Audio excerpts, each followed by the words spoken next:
बोलने का मौका मिल रहा है मुझे यहाँ पे आप लोगों को बात करने के लिए।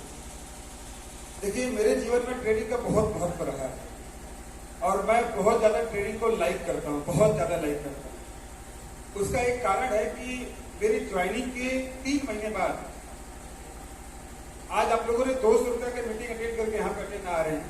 3 महीने बाद रिस्पेक्टेड डी सर हमारे कान में एक बात बोलते हैं कि अनिल शर्मा जी, आपको सीखना पड़ेगा और सीखने के लिए आपको चलना पड़ेगा सीखने के लिए।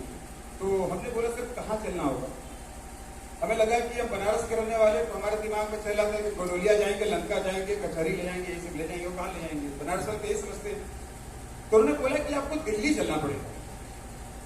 हमने कहा दिल्ली चलना पड़ेगा? बोले उन्होंने हाँ कि 6 महीने का ट्रेनिंग प्रोग्राम हो रहा है और वो ट्रेनिंग प्रोग्राम किसी एरो वेरो का नहीं हो रहा है। हमारे गुरु के गुरु के गुरु हैं जिनका नाम बड़े गर्व से लिया जाता है, रिस्पेक्टेड सुरेंद्र बस्सा। और पहले महीने में गया था ट्रेनिंग अटेंड करने। सारे लोग का रिजर्वेशन था, मेरा कोई रिजर्वेशन नहीं था और हम रिजर्वेशन नहीं था हमारा, हमने टिकट लिया और जमीन पे फर्श पे हम बिछा के अखबार बिछा के चादर बिछा के सो के गए थे अटेंड करने के लिए। सर याद होगा सर भी थे उस ट्रेन में, रिस्पेक्टेड डी सर थे, राजकुमार सर थे और भी कुछ सीनियर साथी थे। हमको इतना याद नहीं आ रहा लेकिन 2 चेहरा याद आ रहा। हमको 6 महीना रिस्पेक्टेड सुरेंद्र बस साहब के ट्रेनिंग में वहां पे जाने का मौका मिला।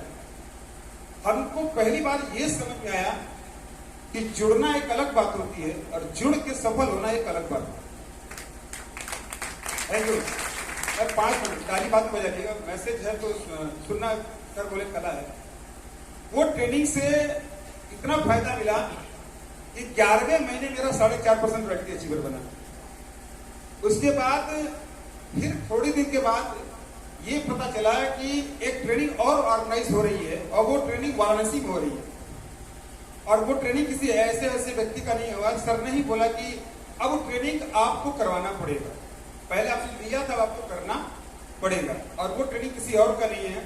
मैंने अब तक जब तक वाराणसी में उनकी ट्रेनिंग चली है, मैंने उनकी एक मोटी फाइल बनाई है, कॉपी बनाई है, 4 कॉपी बना डाला है। जी हाँ, मैं उस शख्सियत का नाम लूंगा, रिस्पेक्टेड सुजीत कुमार सिंह। एक बार 2000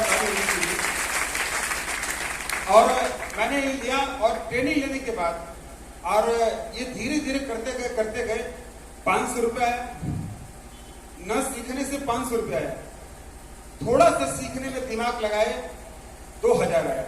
थोड़ा सा और सीखने में दिमाग लगाए तो 5000 आया, 8000 आया, 10000 आया, 15000 आया, 20000 आया, 25000 आया।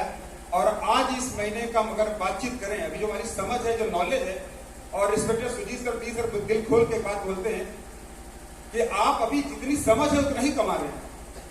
तो मेरी समझ अभी तक यहाँ तक जो अभी पैसा आया है आरसीएम से सीखने के एवज में, वो अभी तक आया 74,50,000 रुपया हमारे घर में आया है। और पहली बार ट्रेनिंग में आए थे तो टूटी फूटी साइकिल से आए थे, आज देखिए 12 लाख की ब्रेजा कार से आए। ये ट्रेनिंग का फर्क पड़ता है। और एक मैं अपने कंप्यूटर के लाइन से एक बात सीखा हूँ जो मैं आज यहाँ पे बोलना चाहता हूँ। ऐसे 5 व्यक्ति का नाम बताने जा रहा हूँ कंप्यूटर इंडस्ट्री में, क्योंकि मैं उससे जुड़ा हूँ तो मुझे याद है। एक का नाम था यक्ष, एक का नाम था पी, एक का नाम था आई, एक का नाम था पी, एक का नाम था यम। ये तीनों चारों 5 पार्टनर थे।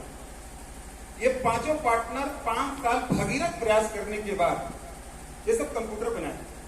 भगीरथ प्रयास, इतना प्रयास किए, ये तब की बात बता रहे हैं जब हम पैदा भी नहीं हुए। ये करीब बात है दोस्तों, आज से करीब 80 साल 100 साल पुरानी बात है। हमारे ख्याल से 80 साल पुरानी बात है, लेकिन हम क्यों आपको बता रहे हैं? क्योंकि मैंने स्टडी किया है। वो 5 साल भगीरथ मेहनत करने के बाद 5 लोगों ने कंप्यूटर बनाया और बनाने के बाद जब किसी दिन एग्जीबिशन का बात था और जब बताने की बात आई तो 5 दिन उस दिन मीटिंग सेमिनार में जो हो रहा था एग्जीबिशन, जो उन्होंने प्रोजेक्ट बनाया था सब फेल हो गया, सारा फेल हो गया। उस समय हार्ड डिस्क कितना बड़ा था, इतना कमरा बड़ा हार्ड डिस्क था। ये मैं बात बता रहा हूं, आपको काम आएगा, 100% काम आएगा। तो उसमें 5 साल के बाद पता चला कि हमने भगीरथ मेहनत किए, प्रयास किए, ये फिर कैसे हो गया? और सब लोगों को कॉन्फिडेंस था तो 5 लोगों ने फिर मेहनत किया और 4 साल बाद सेम चीज में सेम एग्जीबिशन लगा, फिर फेल हो गए। ये पांचों दोस्त की घटना बता रहा हूं आपको। तीसरे साल उन्होंने फिर मेहनत किया और मेहनत करने के बाद, इतना संघर्ष करने के बाद तीसरी बार फिर फेल हो गए। फिर चौथे बार उन्होंने प्रयास किया, बोला कि अब फेल नहीं होंगे, पहले कारण ढूंढेंगे कि फेल क्यों हो जाते हैं। तो उन्होंने भगीरथ मेहनत करने के बाद, प्रयास करने के बाद पता चला कि जो हम कंप्यूटर में डाटा सेव करते थे, जो लिखते पढ़ते थे, जब हम सेव नहीं करेंगे सारा का सारा डाटा क्या हो जाएगा। हम में से 99% लोग मीटिंग में आते हैं, सेमिनार में आते हैं और आने के बाद सब कुछ सुनते हैं, यस करते हैं, यस सब कुछ करते हैं, लेकिन हॉल से निकलने के बाद अपने डाटा को सेव नहीं करते और इसीलिए वो फेल हो जाते हैं, इसीलिए वो कभी जिंदगी में सफल नहीं।